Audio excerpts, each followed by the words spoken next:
এই সেই খেয়াঘাট, এটা খুলনা সোনাতলা খেয়াঘাট খুলনা।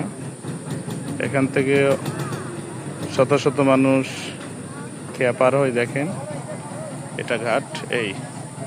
এখানে ঈদের সময় দুইটা খেয়া দিয়েছে, পারাপার হচ্ছে। এই পাশ দিয়ে দেখেন, এই যে এই নদীটা দেখতেছেন, এই নদীর নাম হচ্ছে ভৈরব নদী।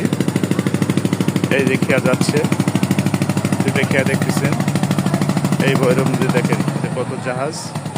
এই নদী বিশাল নদী। এই যে পাশে দেখতে পাচ্ছেন, ওই যে পাশে, ওই যে হ্যাঁ ওটা হচ্ছে ওপারে যশোর অভয়নগর, এটা খেয়াঘাট। এই পাশ থেকে দেখছেন এই খেয়া যাচ্ছে, দেখতে পাচ্ছেন এই খেয়া চলে যাচ্ছে।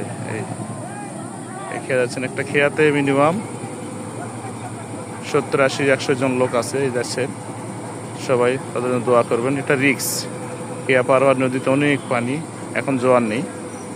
এই যাচ্ছে দেখেন, এই সবাই তাদের দোয়া করবেন। এই বৈচিত্র্যময় জীবন, মানুষের জীবন দেখেন।